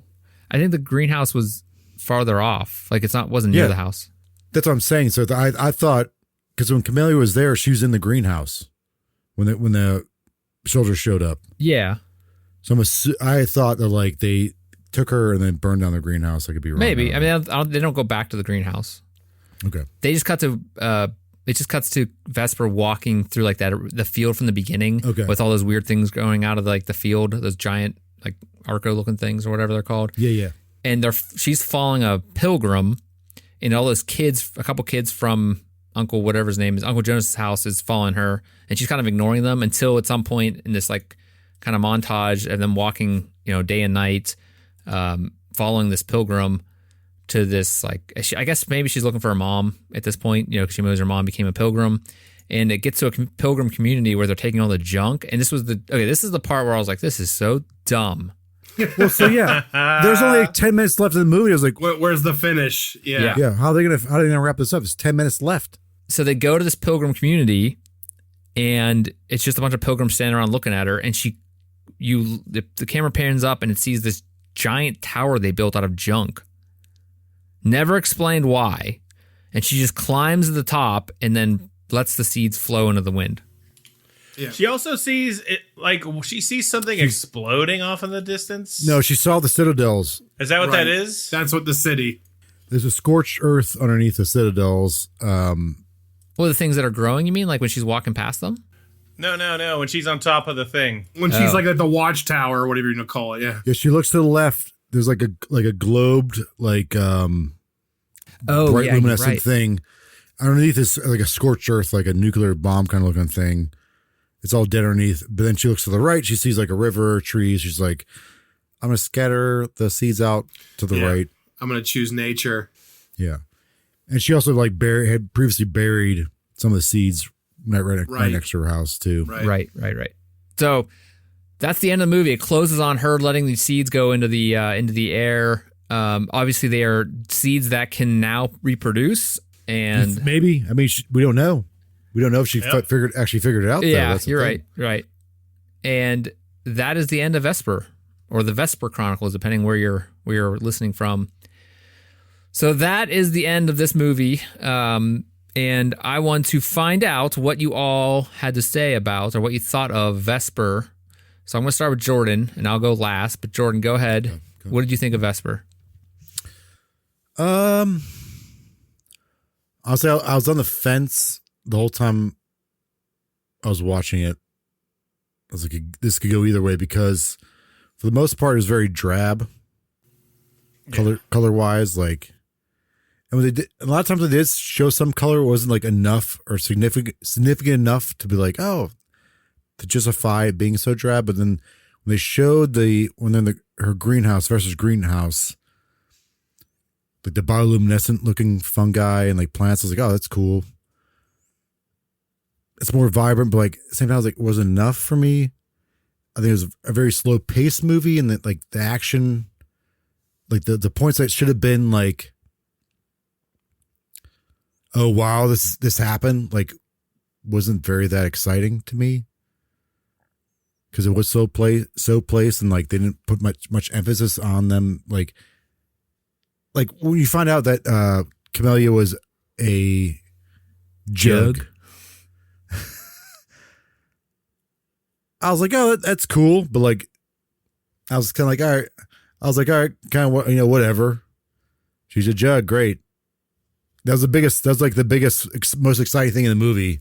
Right. And then, it's a plot twist. Yeah.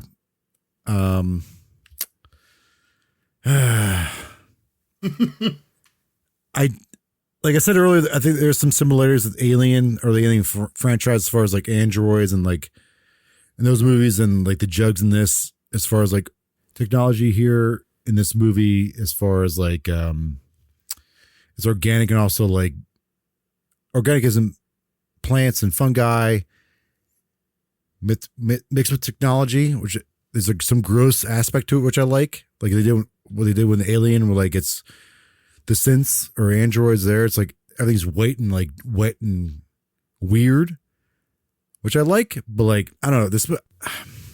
It was a slow paced movie. He's so torn. Well, you don't have to give feedback. You don't have to like give your up or down now. No, I'm just saying like He's just feeling it out. Talking about my quarrels with it, the good and the bad. Like at the end, like I said, the last 10 minutes was like, how's this going to end? And then she scatters the seeds into the wind. I'm like, okay, that makes sense. But like when they show the Citadel, I was like, oh, it'd be cool to see some of the Citadel stuff. like what it's like for them to live inside the Citadel, or like or more like in depth with that. The Pilgrims, like, are they really sick and they really can't talk, or they choose not to talk?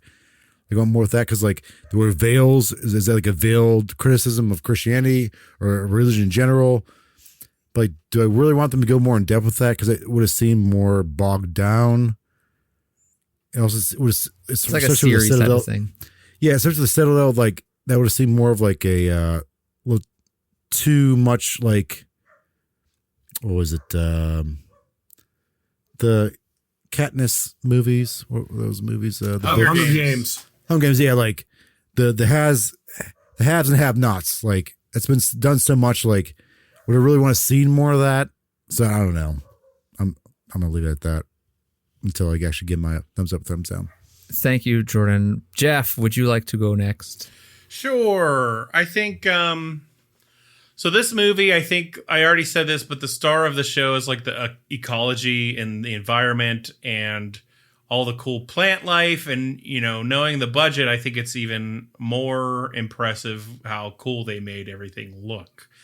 I think the world itself is very interesting and there's a lot of neat things there. I just think that maybe the story that they were telling wasn't really that engaging. Like, I didn't really care about any of the characters. Even the ones we were supposed to care about. Like, it was like, okay, yeah, I mean, sure, I don't want bad things to happen to Vesper and Carmilla or whatever the heck her name is, Camellia. But like, I didn't, you know, like they rushed them trying to like bond so fast, and I just felt like the pacing was weird. It was just too slow on certain parts. I feel like this movie could have either been shorter and more succinct, or it should have been a series where there was like more time to build this world, go into all the stuff Jordan was talking about, right? The Pilgrims, the Citadel, like actually dive into those things a little bit more. There's also like, there's something I like about when movies don't hold your hand and they leave a lot of stuff out to interpretation, but I feel like this one left too much up to interpretation. Like, it was just like the whole thing was like, okay, now I have to try to interpret most of this film.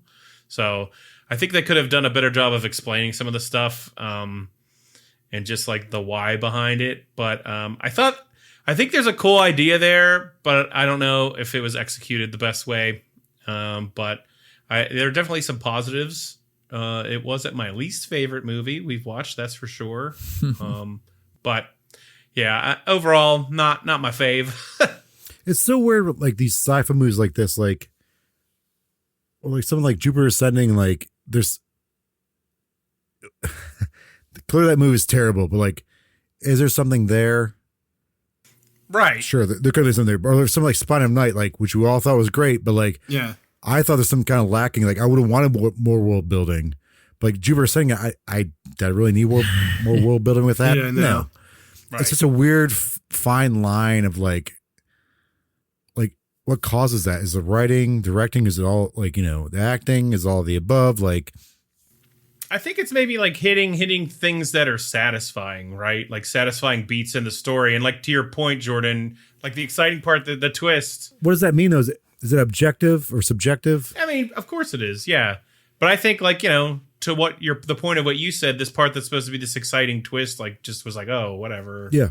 Like, it wasn't exciting. It wasn't something that I was like, oh, cool, I'm going to talk about this. Like, right. Narratively, yeah, like you said, I think it's kind of was slow, not much going on, but the world itself seems super cool. The world itself seems super cool. Yeah. The characters within the world, meh.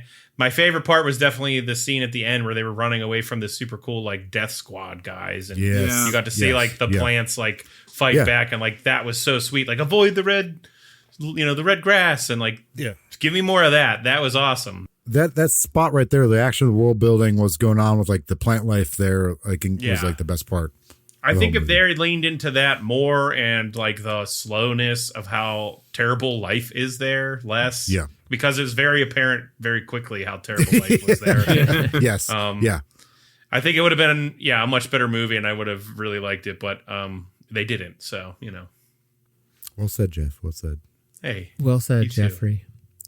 Brian, would you like to go next, please? May you? I don't know if I'll like it, but I'll do it anyway. So, No, when you brought it at the start that the movie was like 5 million, it's great. It's amazing that the movie looks as good as it does for that budget, right? But at the same time, you could tell this was kind of like an indie film because it's kind of, I don't want to echo the same things you guys did, but it's like these story beats. It's like the effects and the environment are amazing, but you're leaving maybe too much open to interpretation with some of the story beats. It's like you have these interesting plot points of like the fungus, the environment, the biological thing happening, how this affects characters and people around them. But then there's some stuff left open. It's like, will you enjoy that or not? It's really up to you, the viewer, if you like fill in the blanks. So that being said, the way it ended, I kind of like, I just didn't like it. It didn't like annoy me or anything, but I didn't think it was great just because I don't know with a film like this, if you're expecting a big payoff or finish with the character, like, because the way, like, I remember checking like the time remaining in the film. I'm like, how are they going to finish this with like 10 minutes? Yeah, same. Yeah, so I was just like, how's this going to finish? But then with the whole tower thing, I didn't expect the tower. Like, was so it was dumb. like this. It was like this. Yeah, it was like a I don't know, like, I don't even know how to triumph. Moment for that character that it didn't feel like it was a justified payoff though. Like, I don't know. No, it doesn't justify a payoff to the audience, maybe to the character if she's going to remain in the forest. But were they alluding to like the pilgrims built that tower for her to go up and spread the seeds off of? Like, maybe that, or she's following her mother's footsteps to go to those people. Jeff and Brian, you guys talked to us multiple times before. Like, when does it become hand holding versus like, right? This is what like there's that weird gray area of like, we're hand holding you to understand what we're trying to say, the message of the movie, or you figure it out on your own. This seemed too in the middle with that for me personally. Yeah, there was like it's cool they took those steps to that they didn't hold your hand too much, explaining too much of the plot and the characters and the backstory and all that, but there's also a fine line, like you're saying, you have to step in at some point and fill in those gaps. Not all of them, maybe, but enough to please the most of the viewing audience. There's still stuff left to be desired, I feel like. Yeah. Right. Like some of it. Like, oddly enough, I felt like Jonas was one of the best written characters, right? For sure. He's the worst person in the film, but he's the most fleshed out. But the most interesting character. Yeah. I agree. Movie was kind of all over the place. I'll save my verdict for the verdict. Well, thank you, everybody. And I'm going to say also, I agree with a lot of what you guys said. I think the world is what I liked about this movie, this like world building. I think it's the visuals, like obviously a crappy experience as far as like the people living in it are just having a horrible time with this. They really only are in one thing I do like is they're only in one small part of the world. Like they're in one corner of the world. So they're not really exploring like everything. You're not going on like saying what's going on in the rest of the world. It's just literally this one, like, maybe even like one county in the world at this point. As film is successful, like, would you have been satisfied? Like, oh, successful, so we're going to do something else with this within this universe. Because look at Fallout. Expand on it. Yeah. Yeah, look at Fallout. They can keep doing that, something like that. Like, there's a town or region like forever. Are you saying that is this a good first movie and the next one's going to be like? I'm not saying that. I'm saying like you like the world. Yeah. You're just not happy with how it was like written or like played out. Like something like this in this world, I think like you can keep going and like you have to stick with his main character. So you can just leave this character as that and like go on to the next like Fallout does. Expand like, on it. Yeah. Yeah. Like Fallout's a new city. You're a new different person or like another part of the world. Yeah. Another part of the world. Yeah.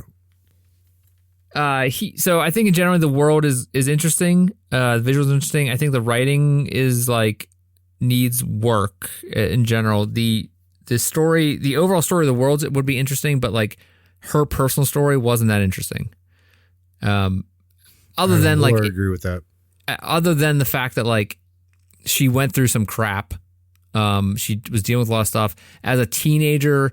Kind of dealing with all these different things going on. I think they did handle the writing of that well, like controlling, like, okay, she's trying to do this, and this person comes along, and now it's like kind of, I guess it's like kind of formulaic maybe, but overall, the cohesive piece of the story wasn't well done, and I think even like the enemy, the quote enemy, the bad guy, wasn't well written, like really well thought out.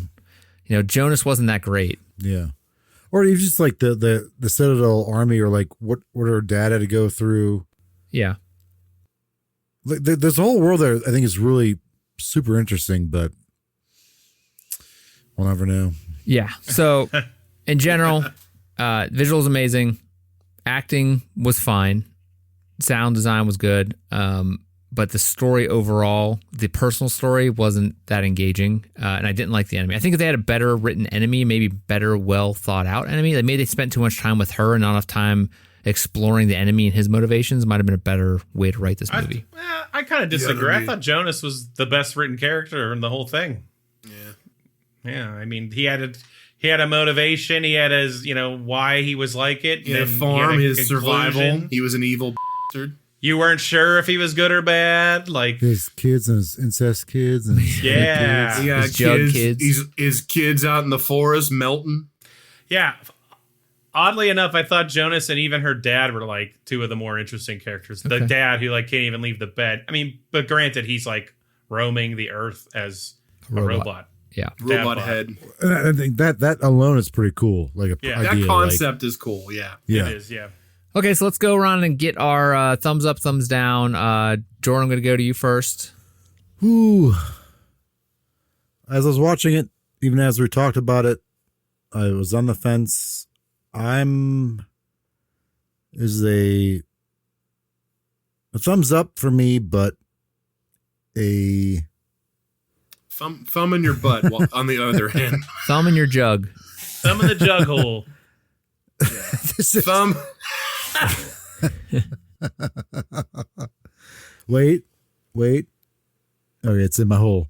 It's in my jug hole. I'm gonna give it a jug thumb up, but it's a reluctant one. Yeah. I think there's something really, really cool about this world, like super cool. I've never seen this kind of like sci-fi where it's like biological as far as plants, fungus, mixed with metal and like stuff like that. Juice. I think they get juices mixed with juice and wetness and milk. I think they could have milked that a lot more. I do like the idea of the pilgrims. I respect I respect the fact that they're like, we don't know why they're pilgrims in this movie, but like I think it would have been cool if when it was a little bit more of a payoff with that. Yeah, like what the hell was going on with them? Yeah. Yeah. Like I understand the word veiled. It's a veiled comparison to like religion, but I think it would have been cool to see something like, why do they build these big like monoliths that people can climb and like look out on the world? Is that because they knew Vesper was the chosen one? I don't know. Like, there's something there. I think there's definitely something there for sure in this world that I've never really seen in a movie before, which is why I'm gonna give it a thumbs up. Otherwise, like, it was slow pace, which doesn't really bother me, but like, there wasn't enough like action. I don't say action, I'm saying like blow up or special effects. I'm just saying like something that keeps me invested. Yeah. That was kind of a letdown, but like there's something there in this world I think is super cool. Super cool. So I'm gonna give it a thumbs up. All right. What about you, Jeff? Yeah, I mean, I'm going to kind of piggyback off of what Jordan just said about stuff not keeping me invested, which made it, at some points the movie dragged a little bit, was hard to pay attention to. And funny enough, the things that did make me grab my attention were all like the gross parts where it's like, gross. It's gross. So the world, super cool. The characters within the world, not that great. Honestly, the coolest part again was the death squad at the end, and if there were more of that, maybe I could have given it a thumbs up. But I think for all the reasons I already talked about, I'm gonna have to give her the old thumbs down on this one, because it's not something I'm gonna ever tell anyone to watch, because I didn't really enjoy it for the most part. And then and I don't want to watch it again. So. All right, Brian, what about you? Sure. So, I was actually surprised. Well, I'll say this: like half of the movie, I was really engaged, and then half of the movie, because of the story beats, I wasn't. So, it's hard to like. I was debating it back and forth what kind of recommendation I would give it. Like if I would really recommend for someone else to watch it, and I'll just say I'm gonna say thumbs up for this sole reason. It reminded me. I don't know if any of you guys have seen this film. It's called It Comes at Night. Have you seen this movie at all? Anybody? I've Well, heard of it. Some people have heard of it. it comes Some at people have night, seen huh? It comes at night. It's an apocalyptic, similar kind of film. Oh, I have the wrong one. Never mind. No, you're thinking of something that was at the back room at West Coast Video. Yes. So don't. Oh wait, I did see this movie and I liked it. See, I didn't like this movie. That's so funny because I like that way more than I like this. I thought It Comes at Night had a similar vibe with It does. a person living in the I remote saw wilderness. Oh, see, Yes, now I saw this. everybody's remembering It Comes at Night now. I never seen it, so So, I knew that, Chris. That was a trick question. Don't worry about that. Yeah. Anyway, no, my point is that that was a very similar movie. Dystopian kind of thing, right? Dystopian, like that you're trying to survive in the apocalypse, and you meet an outsider that comes into your home or your encampment or your family, whatever you want to call it, and you don't know who to trust, or people you could trust in the woods and things like that, or Until you kiss them. well, that's Right, with your red lips. That's a good family secret. But anyway, Just, don't let out all the secrets, man. just kiss them. Just kiss them to sleep. But this movie, I thought, had enough interesting story elements, especially with what you guys said about the biological stuff. The visuals really surprised me, especially after you told me the budget. Just again, some of it's just like the pacing, the story. I thought the backstory of things were really cool, the way they were going with it, but the way they capped it off, it could have been a series or something. It just didn't have enough time to finish. Yeah. Or it didn't have the budget or whatever the case was. But I'm going to give it thumbs up on the sole fact that it was interesting enough visually and it had enough interesting story elements that I would recommend it to somebody else because they either would love or hate this movie. You're gonna hate this. Watch it. Yeah. I'm gonna have to agree with Jeff in that I liked it, but then I liked it in that I think the visuals were amazing, but the story was just not interesting enough to keep me engaged. I was bouncing back and forth between being like, okay, how much time is left? All right, what's going on? What's there? Yeah. Like it was paced weird. I agree with that. Now that you guys say that and explain a little more, I think that is what my issue is, that it's the pacing. But I am gonna have to also give it a thumbs down. Although I do like the visuals. I think that's the reason why I picked it, was the visuals, and why I actually would consider liking it as far as giving it a thumbs up. But it's literally just the visuals.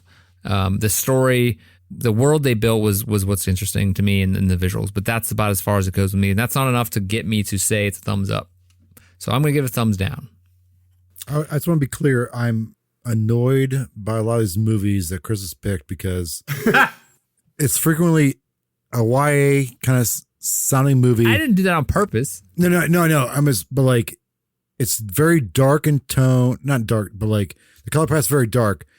And like, here's some colors to make you think like we're doing something different, or like the juxtaposition is supposed to be that great. Yeah. And it's not. And this movie's the same way. It's very bleak. Me off Ladies and gentlemen. so much that I'm tired of it. Tired of it. Yeah, Chris, pick a damn scary movie next time. I'm sorry. No, it's not Chris. I'm just saying, like, there's a very big theme during this time. It just came out in 2022. Now, what I'm talking about. But like, there's a big thing in the early 2000s, like, hey, we're going to do really dark, gritty colors palette. And then, like, we're going to do this bright color for the sake of it being a bright color. So it makes it think we're artsy and, like, fun. Not fun, but, like, this means something when it's being bright and colorful. Like, no, you're just dumb and lazy. Like, there's a trope. This kind of had the same thing, but, like... It's a rehash is what you're saying. Yeah, thank you. Yeah. Thanks, B-Dog. Yeah, man. This movie kind of the same thing, but, like, they did it because it's very drab. You see some blues, some reds, But then like there's a certain scene where in the greenhouse where they're showing bright colors, very bright pink and blue colors. Like, okay, that pops. That makes sense. So they built up to it. So I like that in this movie when they did that because like you earned it as a viewer. You earned it as a watcher of the movie. It makes sense. But normally you trudged through it. Yeah. And now you can look at the pretty Crayola colors. Yeah. Here's your crayons. Go draw. Here you go, idiot. Look at the pretty colors. You're happy now. So I got two things I want to end with before I'm done talking about this. One, I watched most of these with my partner Tiffany, and she said out of all the movies we've watched so far, this is her least favorite one, which I think is saying something. What? Yeah, I didn't think it was my least favorite. Or whatever, Teton or whatever. Hold up, that's not even the worst one. It's definitely The Great Wall. By far the worst one. Jeff, does that mean Tiptoes is her favorite movie? I don't think that was her favorite movie. Tiptoes was also horrible. All right. But anyway, I just wanted to mention that, give her a shout out that she really hated this. And then two, I think if you like the world that this movie has with the ecology and the cool, weird stuff that the planet's doing, there's a series that I friggin' loved that now that we were talking about sci-fi stuff, I was like, oh, I should have mentioned this. It's newer-ish. No, it's actually animated and it's called Scavenger's Reign and it's like 10 out of 10. Fantastic.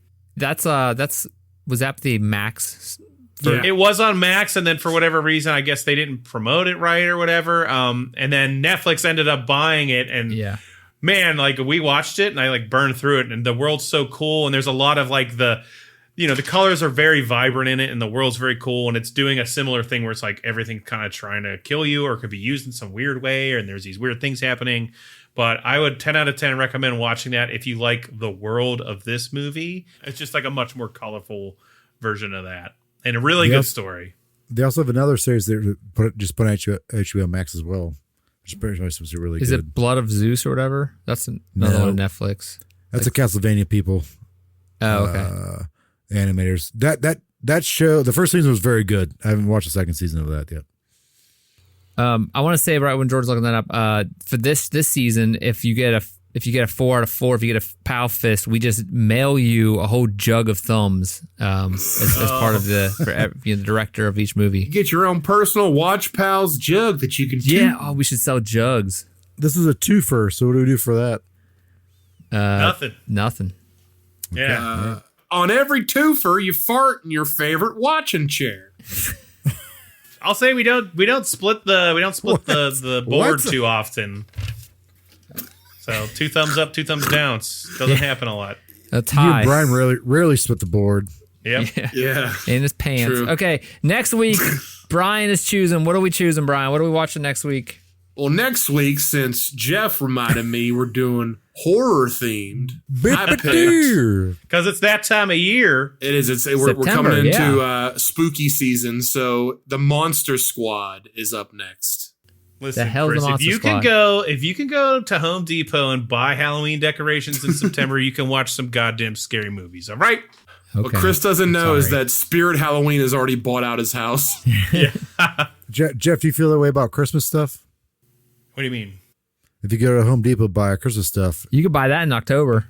If you're an idiot, sure. If you want to skip the best holiday, you can live at Home Depot if you're good enough. And that's different. It's encroaching upon another holiday. It's not different at all. Nope, it's different. Same thing. All right, no, it's different. Brian, why the hell are you picking the Monster Squad? I never heard of it. You guys have never seen this, right?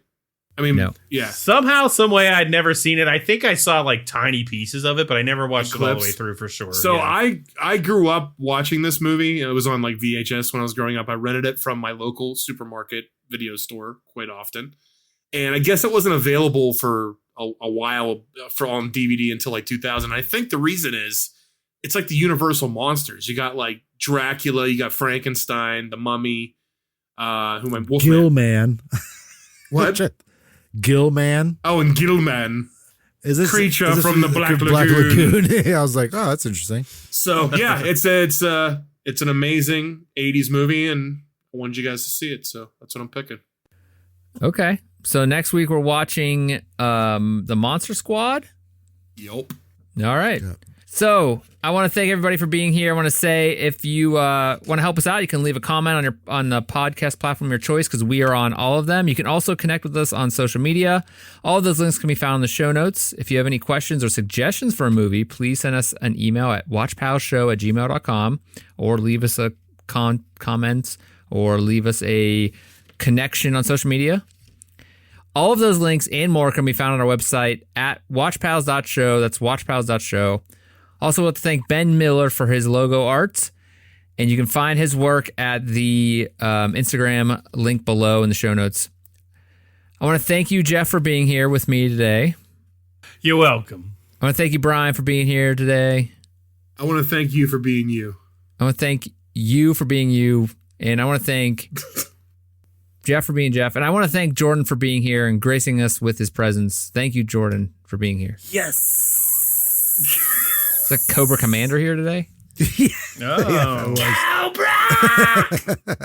Thank you all out there in Watchland. Until next time, please set your watches for the next episode of the Watch Pals. Good night. Good night, children. Jug it.